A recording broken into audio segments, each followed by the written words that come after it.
Hi, everybody. I am Branden Sewell, owner of Seal Pro Painting in Central Florida. I'm also the host of the Off the Ladder podcast, and we exist to help home service business owners learn so that they can lead well and ultimately live life off of the ladder.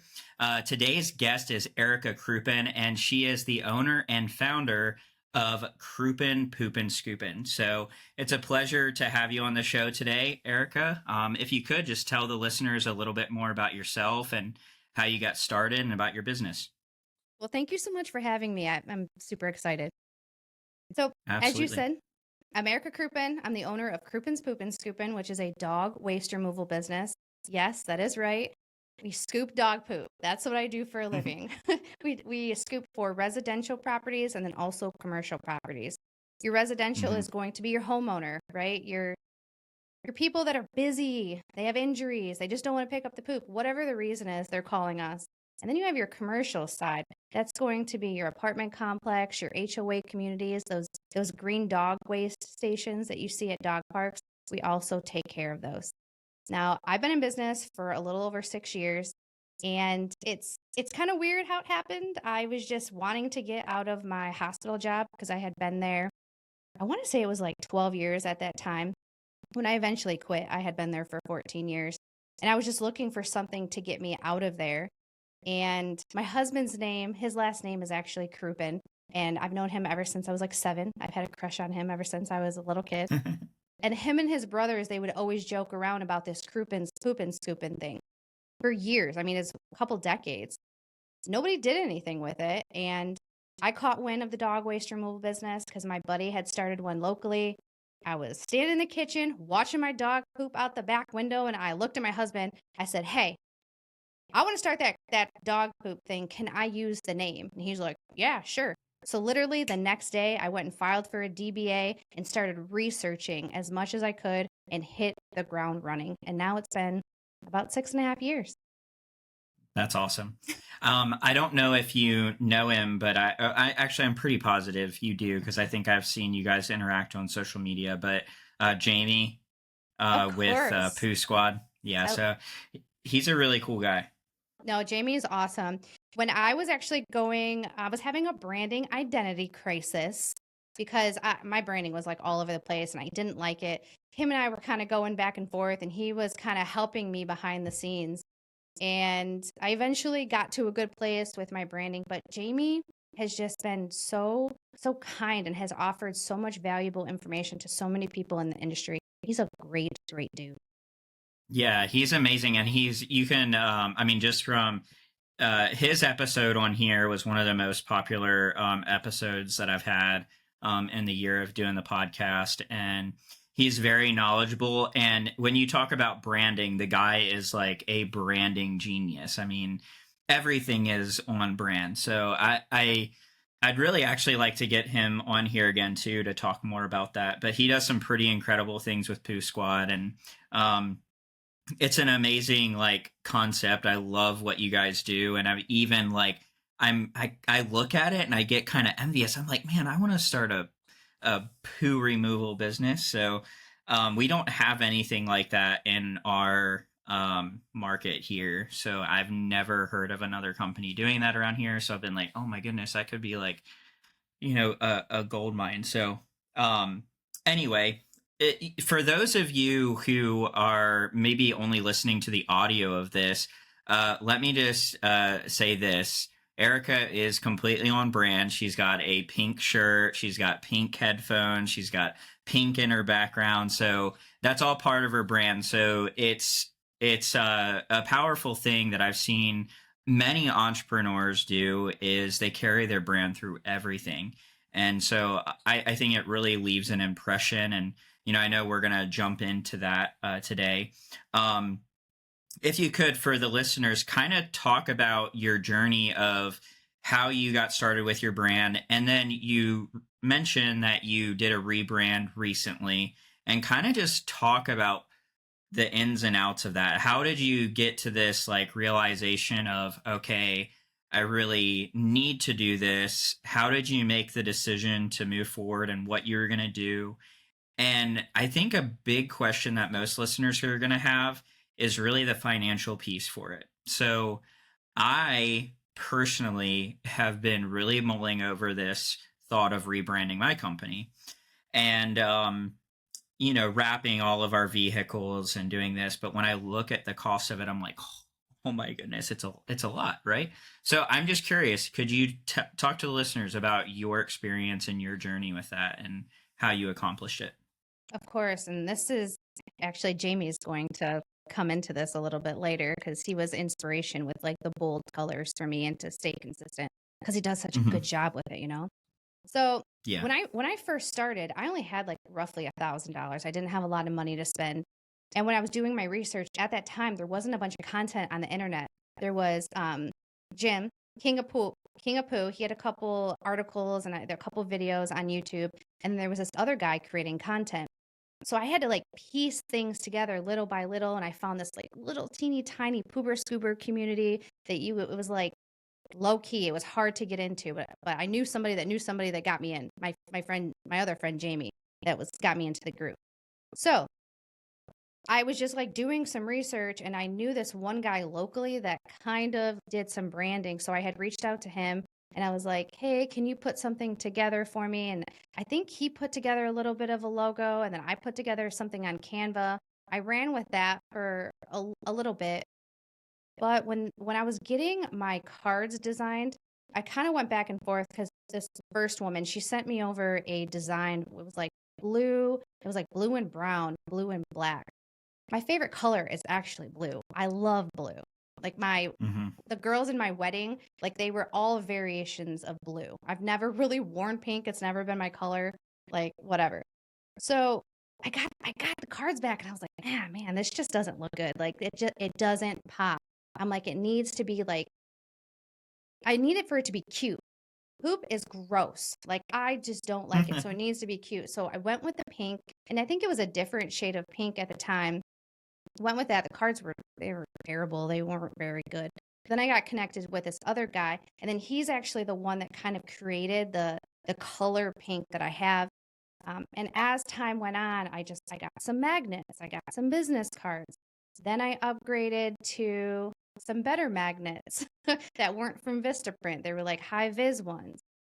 And then I got some lettering on one of my vehicles. And then I went from lettering to a partial wrap. And then from a partial wrap, I was like, okay, I want to do a full wrap. But the way that my logo and the way my design looks right now, it doesn't look good.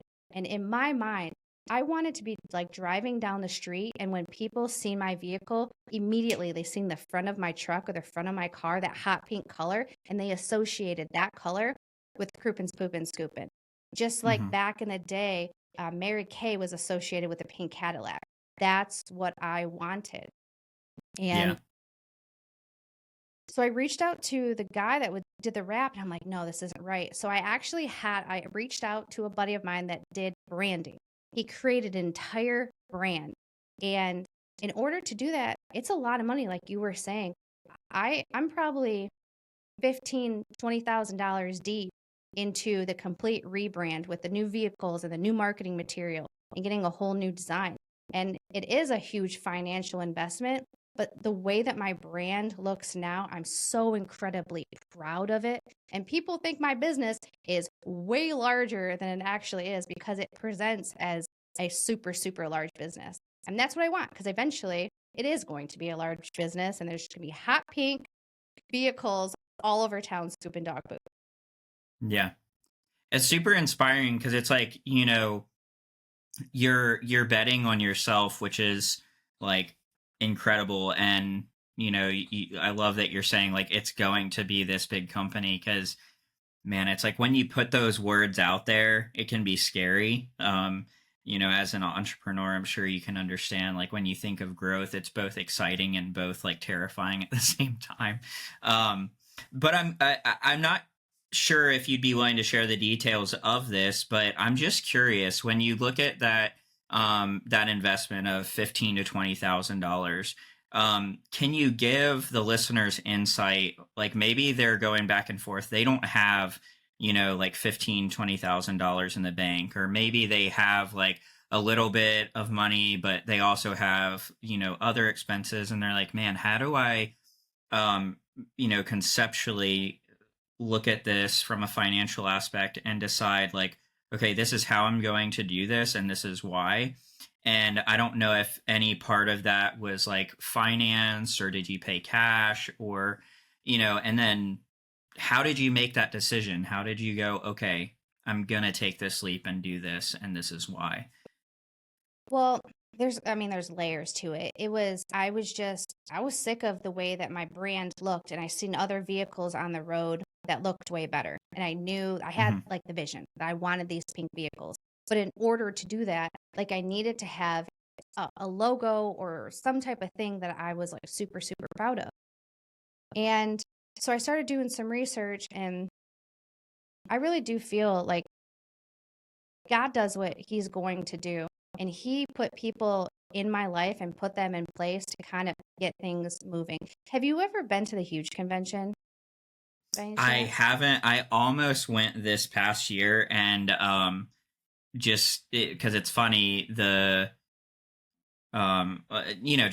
just to like make a long story short, we were in Tennessee, like I think a couple weeks after it, and I had to make the decision if I was going to make like two trips back to back, and I didn't go, but I think it's definitely on my list of things to do. Well, the reason why this is important is because I didn't have anybody like in my life or anybody within my network that did really good branding. Like the one person that I was using, it was okay for what I was able to afford at that time. And to spend big dollars, I was nervous to just use somebody online. Like I needed to have a connection with somebody. And when I went to the huge Sure. convention, I was walking and I seen this like woman standing behind a table, and I was just like drawn to her. I was like, I need to go talk to her right now. So my husband and I were like chit chatting, and I just stopped mid conversation. I beelined over to this woman and started chatting with her. Started talking about the shoes that she was selling. She's like, actually, I'm just helping a friend out. I'm over here in this other section. I was like, oh, I scoop dog poop and I'm looking for some new shoes. And she's like, we just started a dog poop business. And I was like, what? That's weird because you don't run into people that have dog poop businesses, like it's not it's Right. not like a dime a dozen right now. So I was asking her questions and she's like, hold on a second. Let me go grab my husband. So she grabs him, the guy comes around, and I'm like looking at him and I'm glitching. I'm like, I know him. I know him from somewhere I can't. So I introduced myself, and Adam goes, Erica, I know who you are. I'm in the pet waste removal group with you. And I was just like, holy smokes. So anyway, Oh, long wow. story long, they do branding.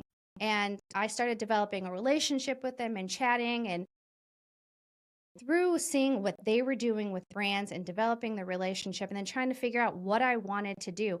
With Krupin's Poopin Scoopin, it's my last name, right? So do I want a dog mascot or do I want to double down on Krupin? Who's Krupin? Erica is. So we're going to go with a character of me, double down on me. I kind of have a bit of an ego anyways. I've got social media. I'm like, as Adam calls me, he's like, I'm a guy. I'm like, okay, whatever. So, okay, let's go.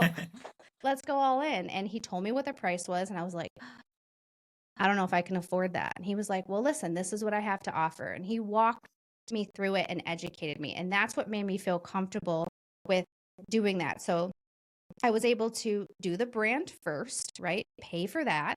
And then afterwards, recoup some more money, get my marketing material, recoup some money, and then invest in the vehicle wraps, which that really is the most expensive. I've spent over $12,000 on vehicle wraps with a combination of all the vehicles that I've had to wrap. Yeah. Yeah. So one of my biggest faults that I have as a person, and I don't necessarily know that it's a fault. It's just like I'm a get things done type of person. Like, so it's like when I start something, I just want it to be over with.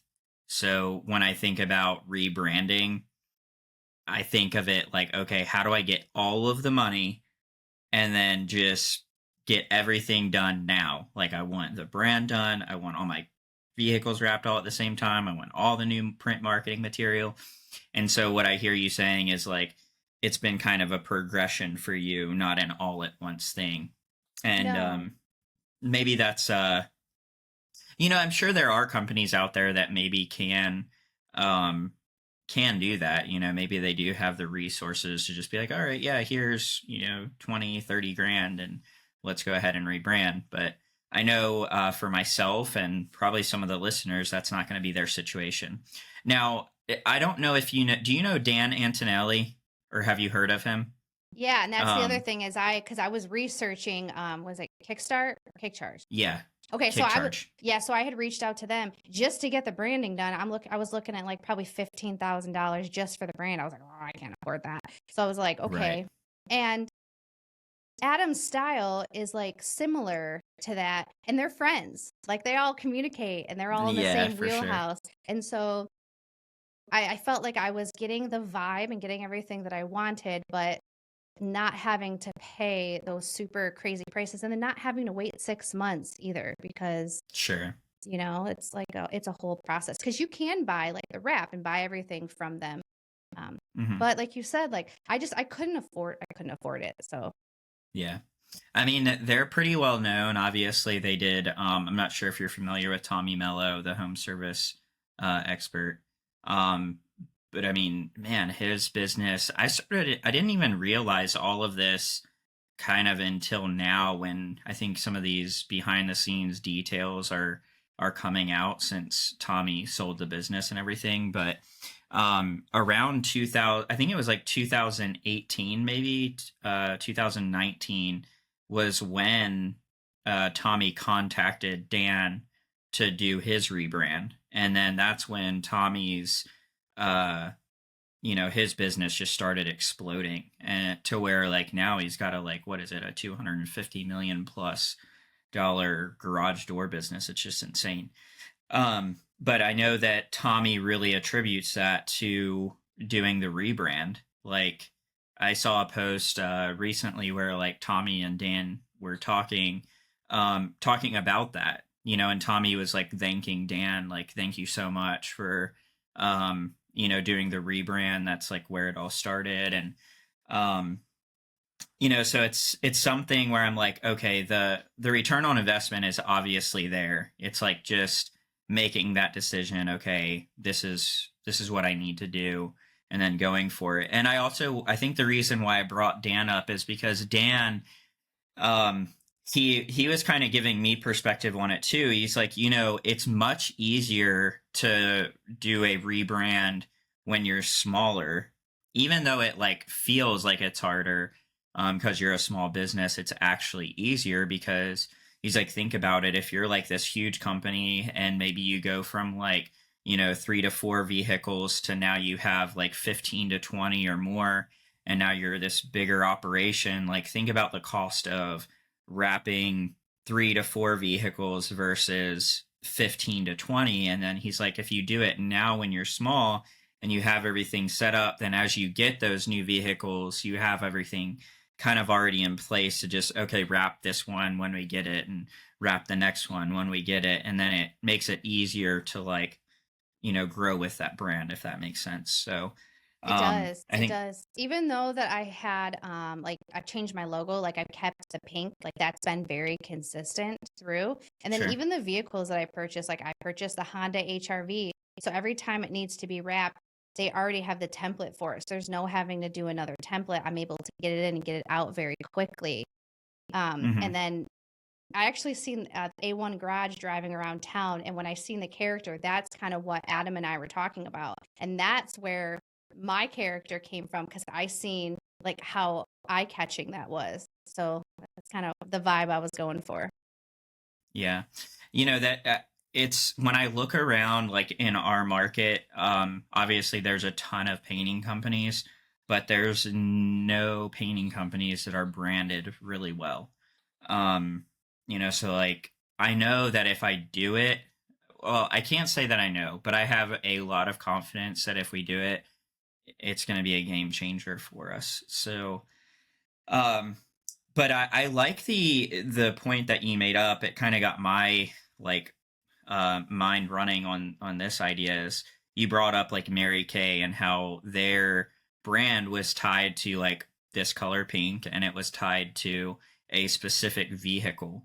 Um, I've heard other people talk about this, like how they've picked like this kind of unique vehicle to represent their brand. Like I knew this painting company where they chose to use those Chevy, I think they're called HRs.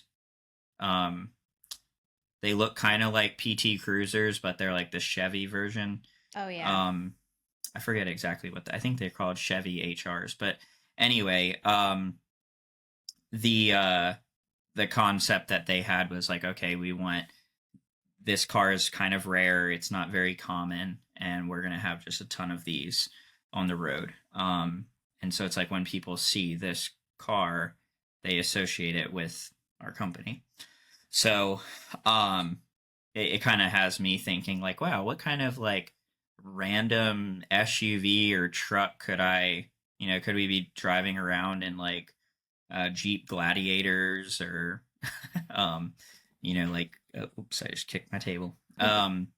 Or maybe like Jeep Wagoneers. Like, I feel like that would be like super random for a painting company, but probably stand out. I would just say pick whatever is going to be the most useful and easy to replicate. Like each one of my HRVs that I build out, it's built out the same exact way in the back. So it doesn't matter if the technician has to go to another car. The flow is different. Like everything's set up the same in the back of the vehicle. Yeah. So I'm down to only one car now because we had several crashes. We had 2 totals this year. So the business is like, hey, if you want to talk about that, the expense of the wraps and the devastation when it's just totaled and it's gone, it hurts. It's painful. Yeah. And I would assume like there's no real like if you total a car, there's not really a way to like recoup that brand, the wrap and everything. So you have to sue. Kind of unfortunate. You have to sue the person if they're at fault, and then you get $20 at a time, which I'm going to be getting $20 at a time for probably the next 2 years. Oh wow. Yeah, that's a bummer. I had one of my guys got hit by somebody. It was either earlier. I think it was earlier this year, and yeah, it's no fun. It's like just it's a pain. But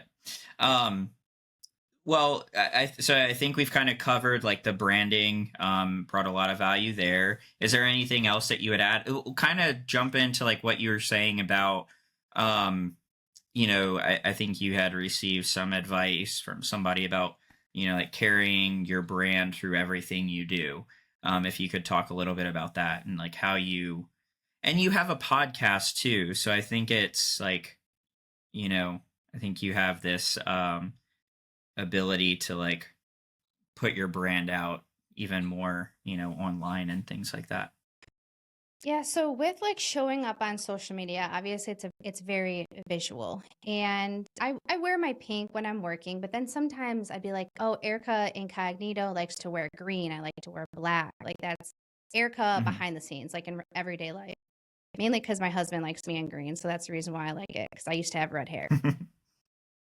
So I went to the LCR Media Summit and everybody's hanging out and I'm wearing pink because that's my brand color. But then there was an after hours event. And I walked into the event and I was in green. And not 1, not 2, but 3 people were like, where's your pink at? Where's your color? Like they were very thrown off that I wasn't in character, like. Right.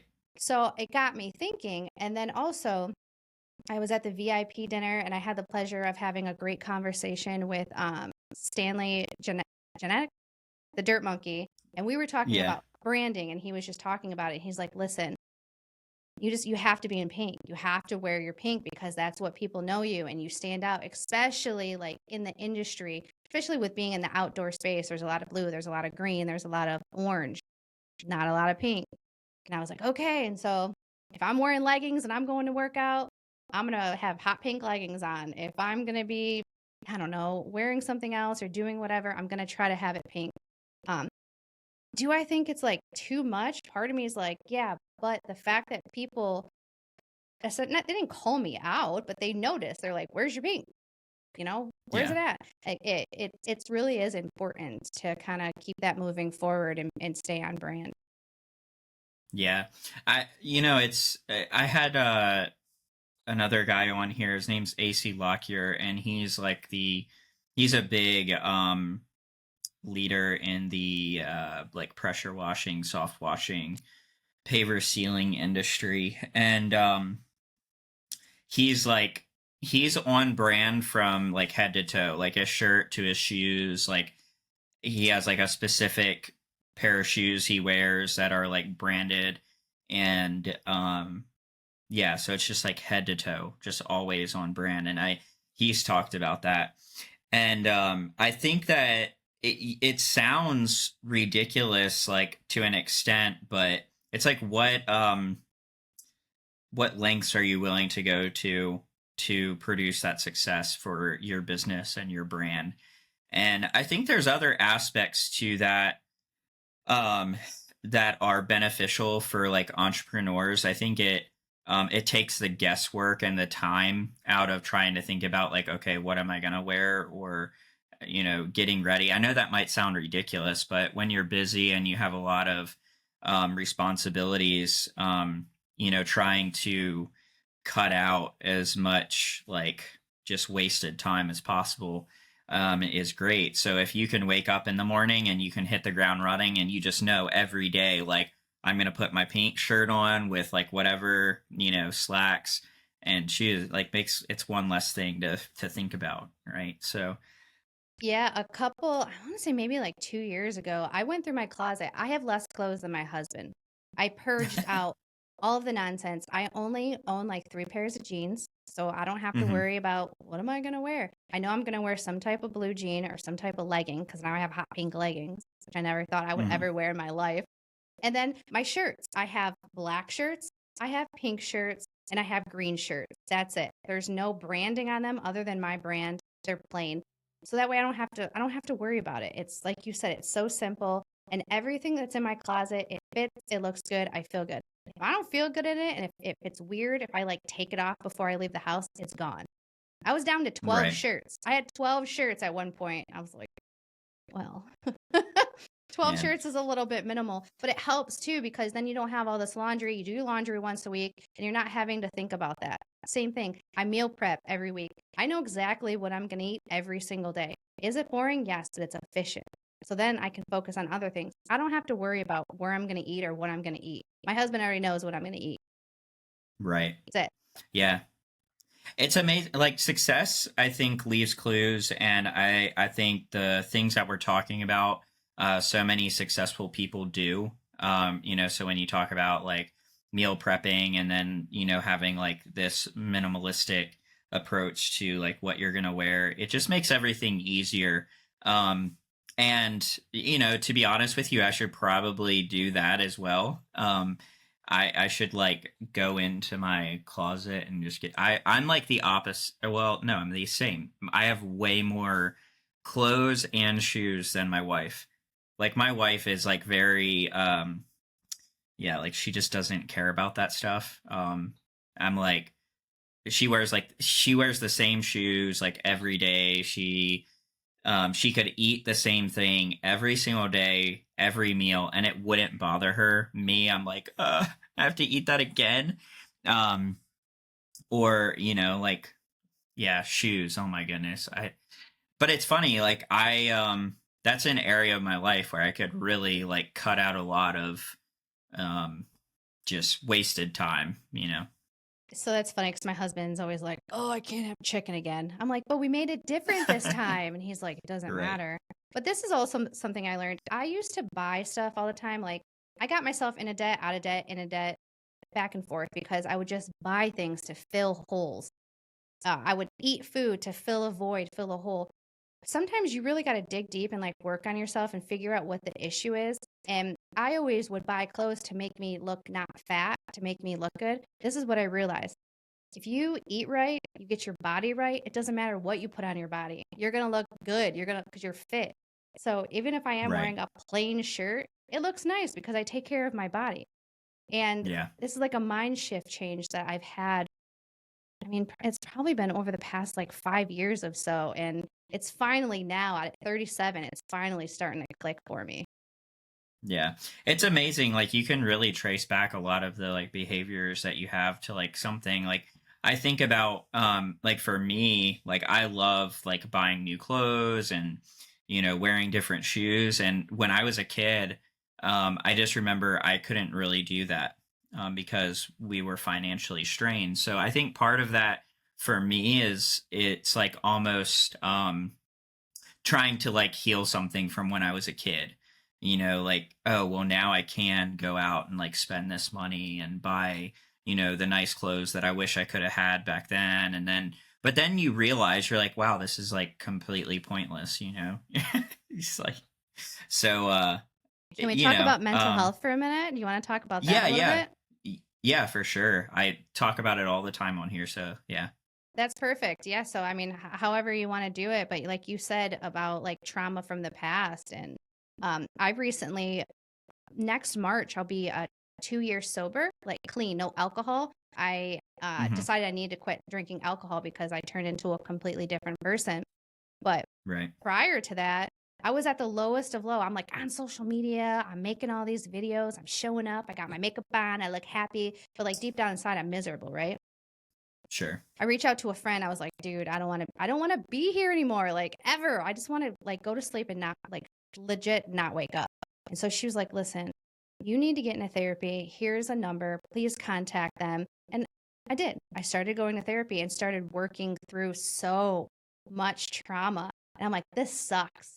I hate this. But over like a year or a year and a half, I was able to kind of like get through a lot of things. And I was like, okay, well, alcohol takes me back. It takes me back to that version of Erica that I don't like. So I'm going to quit drinking alcohol. Hmm. And for a series of time, I've been good since the summer. Well, my parents are getting older now and things are starting to change. And I'm having to go back to the neighborhood where a lot of my trauma happened. I'm going to go back to therapy because I'm going through a new season of life and I need a new set of resources and tools to get me through that. And I think it's really important to, if you don't recognize it, have people around you that know you that are willing to have honest conversations with you and be like, hey, I see a change. Maybe go back to therapy. Or are you doing okay? And then not get defensive because I could have been like, no, I'm fine. I don't need to go back to therapy. I worked through that. But I was like, no, you're right. You're right. I do Yeah. need to message my therapist. So I'm going back to therapy Yeah. on Friday and I'm really excited. That's awesome. That's something that I've thought about doing for a long time. I haven't gone to a therapist, but I'm very like introspective. Like I have like this.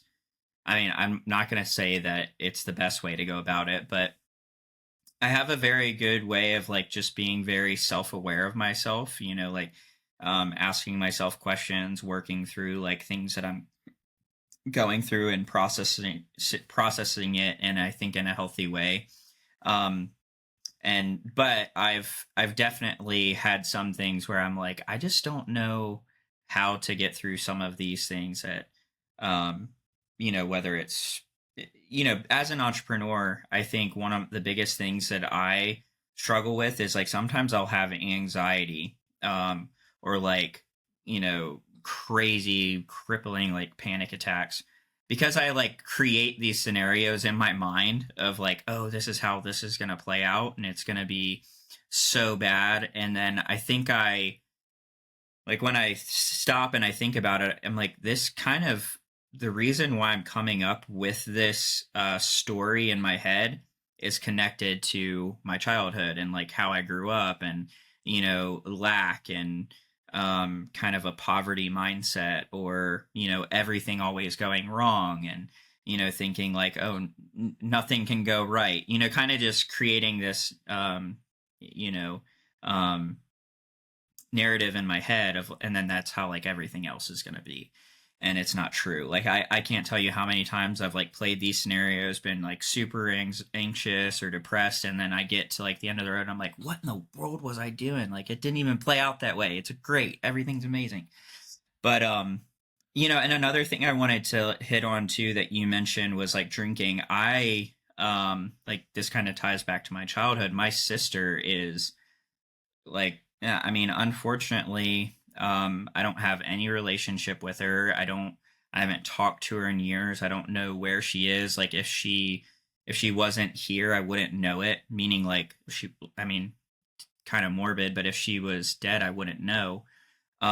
She's like a really, really bad drug addict, alcoholic. She's been that way ever since like I was a little kid.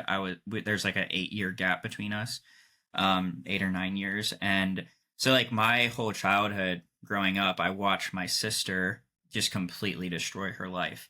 Um, and like I partied in high school and started to like get into stuff, but I made a decision when I was 18. I was like, I'm never drinking again. And so I haven't drank since I was 18, and not a drop. And that was just like a decision that I made for my life. But I think that I get super inspired when people talk about quitting drinking and choosing to live sober, because it's been, I'll be honest with you, if I drank on top of, some of like the anxious thoughts that I have, or, feeling depressed sometimes because of just the weight of being a business owner, goodness, like I can't imagine what that would turn into. Probably be pretty scary. And I think I recognize like kind of like an addictive pattern in my family too. So I think that scared me to be like, oh, I don't want any part of that. Um, so anyway, I just kudos to you for making that decision, and I think that that's inspiring. I appreciate it. Yeah, with alcohol for me, it seems like every bad decision, every aggressive conversation always had alcohol. And I've been drinking alcohol since I can remember. Like I was maybe 11, maybe 12 years old, sneaking it, drinking a beer, talking to my friends. I'd be like, yeah, I'm hanging out on AOL, hanging out in chat rooms, drinking beer. And my friends are like, oh, you're Right. so cool. Your parents don't care. I'm like, my parents, they own a business. Like, they're not even home. They're not paying attention to me. They're hot Mm, dog stand. And I've always felt like awkward, right? I quite never felt like I fit in where I grew up, because I grew up in like a very poverty neighborhood, a lot of drugs, just a lot of nonsense. And even like the social circle that I got into, I didn't necessarily want to be in that circle, but I wanted to actually be in band. And I remember like signing the paperwork because I wanted to be in band. And these girls made fun of me. They called me, I'm not going to say it on here, but back in the early 2000s, it was something that was pretty aggressive. And I remember crinkling up that paper and throwing it into the trash. And I very vividly remember that was like a moment that kind of changed the trajectory of who I hung out with through middle school and high school. Things happen for the reasons that they happen. I'm not really too sure why, but then I started going to raves. I started going to parties. And it got to a point where there was so much like drugs and alcohol, but I knew that I didn't like, I would drink, but the other stuff, it kind of messed with me too much. So I would fake it. I would pretend like I took the thing, right? I'm like, oh yeah, we're all messed up. And I'm like, I can't do this. But I had to fake, I had to like put on this persona to fit in. And hmm this actually this carried on into when I was dating my husband, because I had this story that I told myself, I told everybody else, and I told him. He was the first man that was like, or he was a man. Anybody else that I ever dated, they were boys. He was like, I don't find that attractive. I don't find that mm. impressive. And I was like, oh no. So I had to sit with that for a little bit. I was like, I just made him not like me by this fake story that I've like created because I created this persona. And I owned up to Yeah. it. One day I was like, I need to talk to you. And talk to you. He's like, what? He was not talking to me. He was not happy. I was like, dude, I'm a liar. Like, he's like, what? And so I told him, he was like, you're blowing my mind right now. He's like, I don't know what to believe. I was like, listen, I had to create it. I feel like I had to like fit in, to like survive, but I never did any of Yeah. that stuff. He was like, I don't know what to believe. I was like, I'm being so sincere right now. And the moment that happened, we reached like a new level in our relationship. And at the time, we were still dating. And then as time goes on, we got married. And then just the drinking habit was a little bit here, a little bit there. And then next thing I know, I'm like, whoa, I'm turning into like a whole different person. The person I was pretending to be, that's who I was turning into. And after a Right. wedding, he was not impressed with me. We went to a Chick-fil-A to eat, and I was eating the Lord's nuggets. And I was like, I'm like, I can't do this anymore. I'm done. So I told Josh, I was like, I think I'm done drinking. He's like, okay. Um, and then that was it. Like, I didn't drink that day. I didn't drink the next day. And I think a lot of people think just because you're like a social drinker or you drink a little bit at night, like it's not a problem. Like I was never like peeing all over myself, getting like wild and crazy. It Sure. was just stressed out. Let's have a drink. Happy. Let's have a drink. I'm bored. Let's have a Yeah. drink. And I think that is really difficult when you try to justify that to people because they're like, you don't have a problem. Just drink it. And you have to be like, no, listen, internally and spiritually, there's a problem. And feel Yeah. confident with that decision and push through. And unfortunately, I had to get rid of my entire circle. I just purged everybody, except for my husband. And I've been essentially rebuilding my life over the past 2 years. Yeah. Well, that's super inspiring. And, hopefully somebody that's listening, maybe they're going through the same challenge and they get inspired by that. I know, for me, I think everybody, could choose to drink for different reasons. And, maybe they choose to, quit for different reasons. But, I think that it can be a scary decision to make just because I think the way that, it kind of blows my mind how society like has made it well for a long time. I think it's starting to change, but for a long time it was just like if you didn't drink it was just like something was wrong with you. And so I think that like scares people to like not do it. I love this. I heard this comedian, I can't remember which one it was or exactly where I heard it, but he's talking about like he's like, it's so weird. Like if you tell somebody that you don't drink, they're like, "Oh my goodness, like that's so crazy. What's wrong with you?" But he's like, "But if you told somebody that you didn't drink water, they'd be like, "Oh, cool."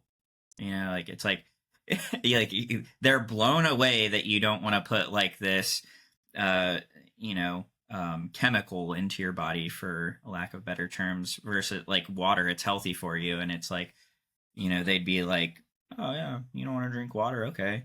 But it's just crazy like the how society has made it or for a long time just frowned upon to not drink, which I get like super super excited when I meet people who don't drink because I don't. And so Mm-hmm. my wife and I, we find ourselves in situations a lot of times where we feel kind of awkward because everybody around us is drinking and we're like, "Oh, we don't drink," and they're like, "Weirdos."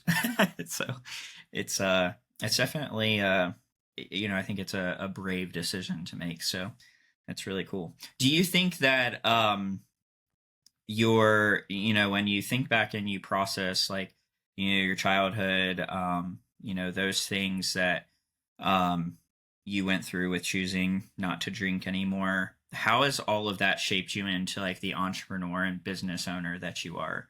I know for me, like I think back to my childhood, um struggles that I went through, decisions that I made, and I feel like all of it prepared me to be a business owner because I truly feel like um if I didn't go through like the challenging times I did when I was younger and as a kid, that I probably would be crippled by, some of the weight of being a business owner. But I think it's just like knowing that I went through so much as a kid, that it helps me to like kind of process and get through the challenging times as a business owner. Would you say you relate to that?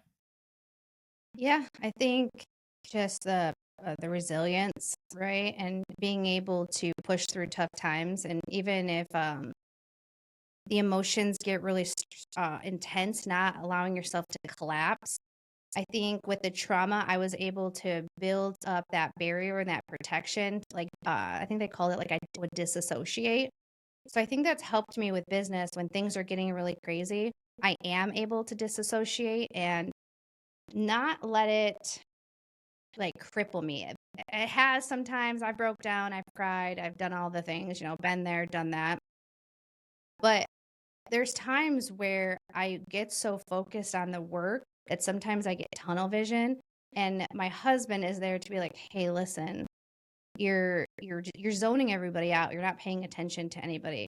So it has its good and its bad because I could literally work all the time. Like work, not talk to anybody, probably spend the night at this office. If I had a shower and a couch here, I'd probably live here, which isn't the healthiest.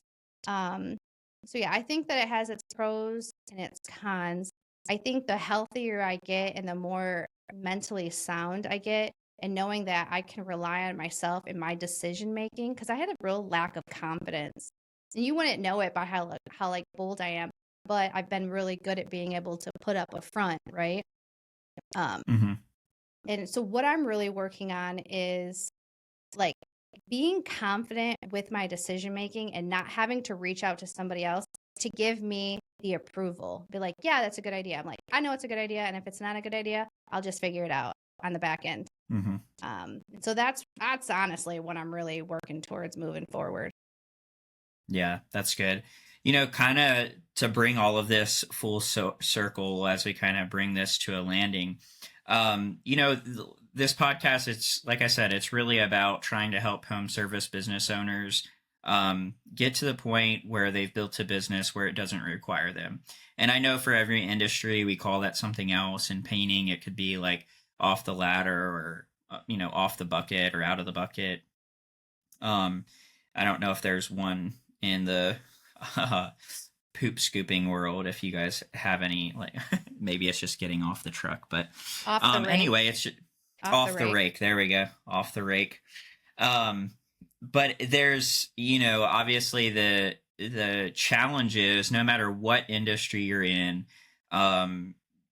growth is hard, and, you have to make those hard decisions, and, to build these businesses that we dream of, and to get to a place, where, like my dream is that I have a business that 100% does not need me to run day to day, like 100%. Like everything is covered, and the only time that I'm contacted is like there's a problem that requires my attention, or like, just for casting vision and things like that.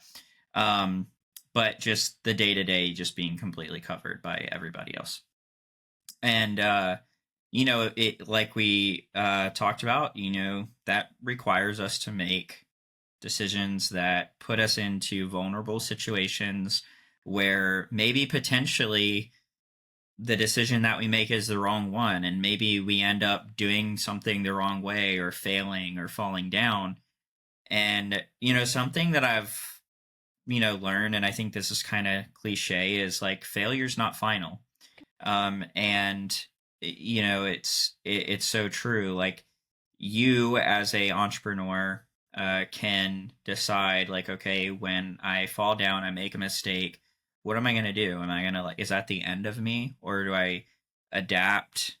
Like you mentioned, be resilient and just keep moving forward. I can't tell you how many times I've been in situations where I've just had to get super creative as a business owner just to survive. And I'll share this one story, and then I'll kind of get your thoughts on this as we bring it to a close. But like today, this is just a situation, like as a business owner, where I was like almost in like panic mode. So I've got 4 crews out working today, and this morning I went surfing, and I got back from surfing, and I was like, or I came in from like one session, I was like, okay, I need to go check my phone.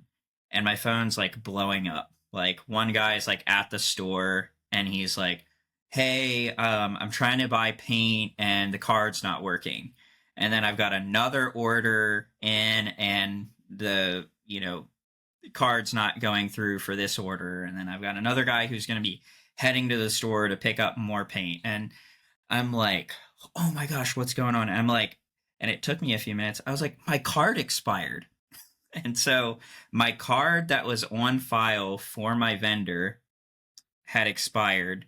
My new card, because you know how, like, I don't know how your bank is, but like my bank, when your card expires, they'll like close the other one and they'll mail you your new one. So I haven't received my new one yet. And so I was like, oh my goodness, like, how am I going to pay for this paint. And so anyway, I was just like panicking. I'm like arguing with the managers on the phone because they have this policy where they're like, we can't take cards over the phone. I was like, I've got to pay for this paint, like, because I had another card. And I was like, anyway, I'm just going through that all this morning, trying to figure out how I'm going to keep all my crews rolling. And those are like the little things that like happen.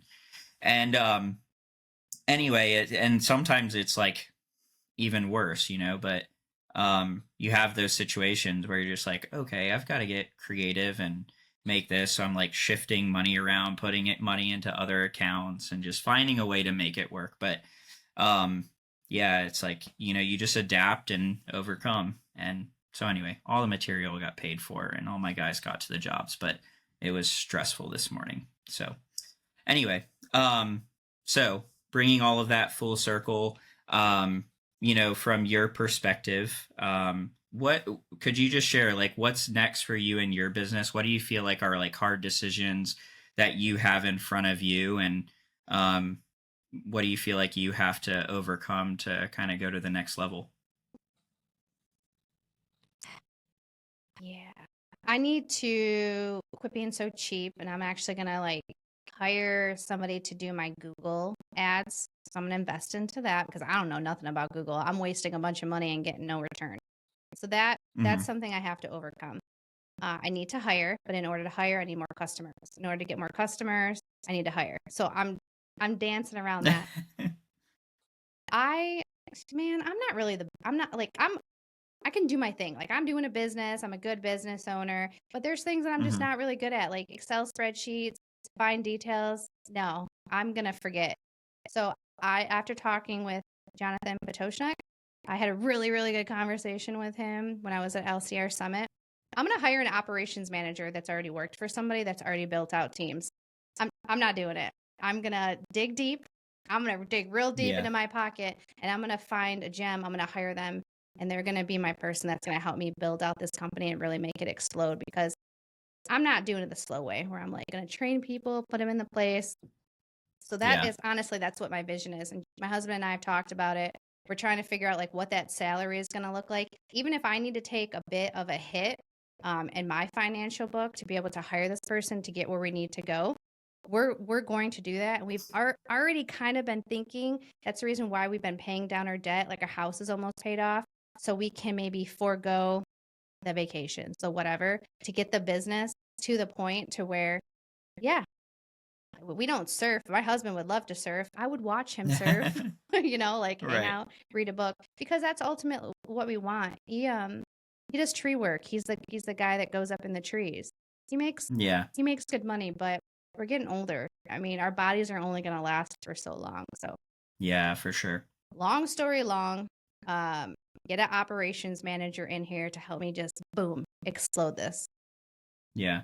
I think that I was kind of to talk about AC Lock here again. I think he said on my podcast, he's like, one of the decisions I made early on, he's like, I took a modest salary and he's like, I lived off of that and I reinvested, that money into hiring other people and growing. And it was kind of like having like this longer term perspective on growth. And that's honestly that's what I've done in my business. I've been like, okay, like if I wanted to do more work and have like a ton on my plate, I could make probably double what I make now, or more. But I'm like, you know what? I'm going to take less. I'm going to delegate to other people and grow in like I consider it to be a healthy way, Yeah. right? Because I feel like I am saving my body. I'm not doing like crazy hard labor all the time. I'm also not. I mean, being a business owner is already stressful as it is. So I feel like getting as much off my plate as I can helps with that. Um, and like to your point, I think anyone that I have on this podcast that is more successful than I have been, so many of them talk about how important delegation is. And one thing that like has always inspired me in that aspect of like delegating and hiring and all that is thinking about like these. I think of like huge companies. Like I live on the space coast of Florida. So like literally today there were two rocket launches like right out front of my house. So like when you think of Elon Musk, Jeff Bezos, like all of these guys, my house is literally right across the river from the Kennedy Space Center. So you walk out on my front porch and there's rockets, just going off all the time. That's cool. And yeah, it really is. It's really a blessing to live here and to be where we are. And but it's inspiring too, Like you think about these guys like Elon and Jeff Bezos, like they're brilliant, they're intelligent people. And one of the things that I think of though is like they can't do everything. Like they're the visionary for their companies, right? Jeff Bezos has Blue Origin that he's starting over here. It's a massive um, property that he just built on, and he's like now he's building rockets on top of having Amazon. And it's like, well, he's not the one who's there like staying at night and designing the rocket or even probably telling somebody how to do their job. He has these brilliant, amazing people around him that are great at what they do, and he's just giving them the space to be great at what they do, right? So I think like even us in the home service business, even though we're not launching rockets to like Mars or anything, we can still learn from that in the sense that somebody else can do this, like be the operations manager, right? I think that's very smart of you to be like, hey, that's not my thing, that's not what I want to do, so I'm going to find somebody who's an absolute gem at it and let them go just be great, right? And inspire them. Yeah, getting around people that are more successful, like you were saying, like my buddy William, he's got a Hooper Scooper company. Him and Levi do like 2.2 million. We were talking one day and he's like, what are you doing? I was like, I'm cleaning. And he was like, why are you cleaning? I'm like, I gotta clean my house. And he was like, well, did you make some videos today? I'm like, no, I gotta clean. He was like, why don't you pay somebody to clean your house and you go make more videos? I was like, what? So I ran outside of the garage. I was like, hey, Josh, guess what William told me? And he was like, Erica, I've told you that before. I'm like, I know, but like maybe I just need like a second opinion. Now I got my aunt that comes over on Fridays and cleans up the house. I mean, I still pick up here and there, but I don't have to clean the baseboards. I don't have to do any of that stuff that I loathe to do. So now I outsource that. So I can just do like a little daily stuff. And so seeing that, I'm like, okay, things are running really good. Now I can, hopefully figure out the operations manager, and they can teach me stuff. Because there's stuff that I'm tired. Like I want to focus on some other stuff right now. I don't have the energy that I once had like 6 years ago when I was desperately trying to get out of the hospital. And I'm a little older. So, yeah, we'll see how that goes. I would love to talk to you in like a year from now and see how that process is going. Yeah. Well, it's probably a lot like you're doing the wraps, it's like just something you just decide you're going to do it and do it. I was just going to say to that point, like it takes, such a level of self-awareness and like humility and letting go of your ego to do those things, like to delegate and to especially when like a business, it's such an intimate thing to us as entrepreneurs. Like, we find so much, identity and passion, and, we have so much zeal for this thing that we're creating. And to think like, okay, I'm going to take this thing that I cherish so much, I've worked so hard for, and like entrust it to somebody else. It's challenging, but I just realized like, for me to get where I want to get to, for me to like accomplish those dreams, I have to be willing to let go. And then also like see like, man, there are people out there who are incredible, who are talented, who are amazing, who want to fulfill that role. They're like there's probably guy or a girl sitting somewhere who are like dreaming of, man, I wish Erica would just call me and ask me to run her company for her, and she wouldn't even have to pay me that much. I would just do it because I want to do this and I love it. Like seriously, one of my first jobs I got, I was so passionate about it. I remember when the person came to me and said, "Hey, we would like to hire you for this job. Will you take it?" And I was like, "Yeah, sure. I'll tell me when to show up. I'll be there." And so I literally took the job, showed up for work, didn't even know how much I was going to get paid. And then they told me, they're like, "Hey, by the way, this is how much you're getting paid." It was like in a meeting afterwards, and I was like, "Oh, okay, yeah, show me where to sign." And I mean, it was garbage money. Like seriously, it was terrible. But it's what I was passionate about, and I didn't care about the money. I was like, this is what I want to do. This is what I'm passionate about. So, I think sometimes I think we can psych ourselves out and think that maybe that person isn't out there, or maybe we're not good enough and worthy of them. Exactly, those self-limiting beliefs. You just gotta you gotta get rid of those. And it's like you started a business. Like you started a business. You can handle stuff. Lean into yourself, have the confidence. And I don't know about Yeah. you, but I'm newly like a believer in walking with my faith. So whenever I'm feeling weak, I lean into God and I pray about it and I Yeah. think about it and I'm like, all right, let's do this, man. You got me. You got me. Let's do this. Yeah. No, that's so good.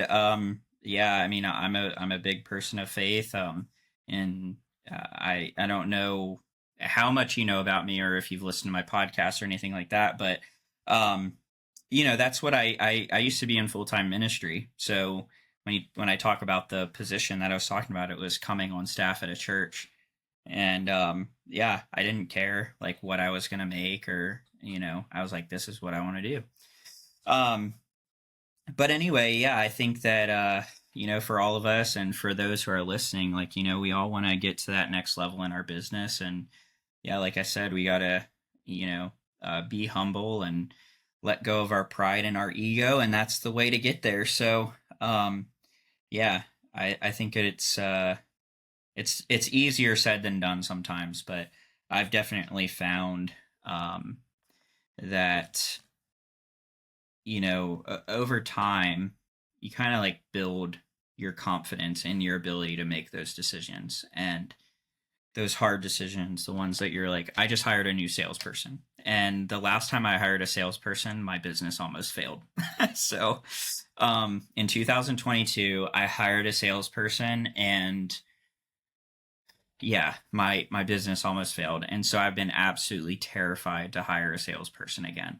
But I was like, you know what, like the only way I can grow is to try again. And Exactly. maybe this time, maybe it doesn't work again, maybe I make mistakes, but I will say I made decisions this time that I know for a fact put me ahead of where I was before.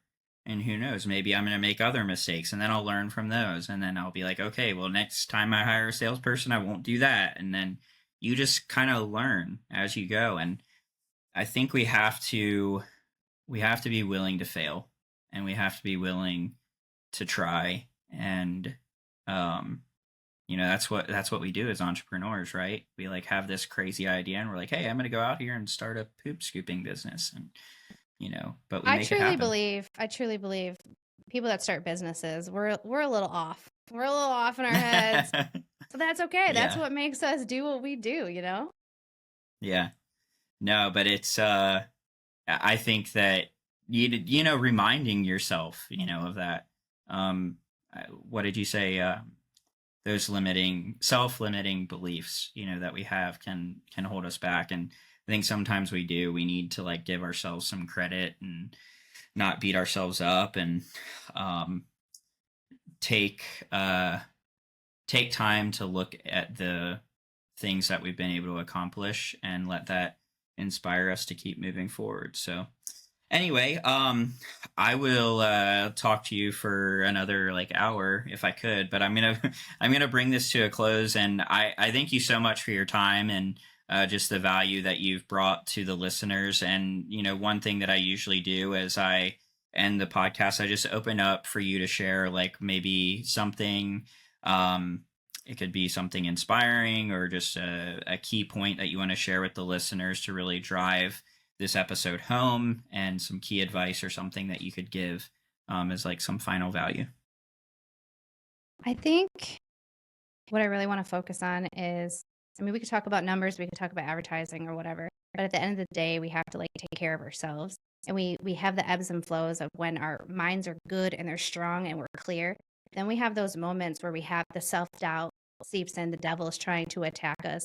If it's jealousy, if it's we're not good enough, all the things. What I personally have is I have a note, I have a list that I wrote to myself that I read that when I'm not thinking clearly, to remind myself that I am enough. I am succeeding.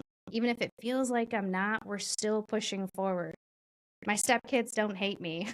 Like I have like a whole list of things that healthy Erica wrote to unhealthy Erica. And I just work, like I work the plan, and I try not to go so much off of my emotions, because the emotions will just take me all over the place. So if you're somebody that suffers with kind of ups and downs, maybe do something like that. That has truly helped me over the past decade, as a reminder that like today sucks, tomorrow might suck, this week might suck, but eventually it's going to get better if you keep pushing forward and you don't give up on yourself. Yeah, that's so good. That's something I've had to tell myself over and over again, especially after 2022 and almost failing. I had to make sure that that didn't become like my story, and I had to push through it and remind myself of like who I am, and I am capable. I can recover from this. I can move forward, and all those things. So I think that's really valuable advice, and I think it's really healthy to have that practice of just reflecting and reminding ourselves who we are. So anyway, thank you so much again for all of the amazing value that you brought to the show today.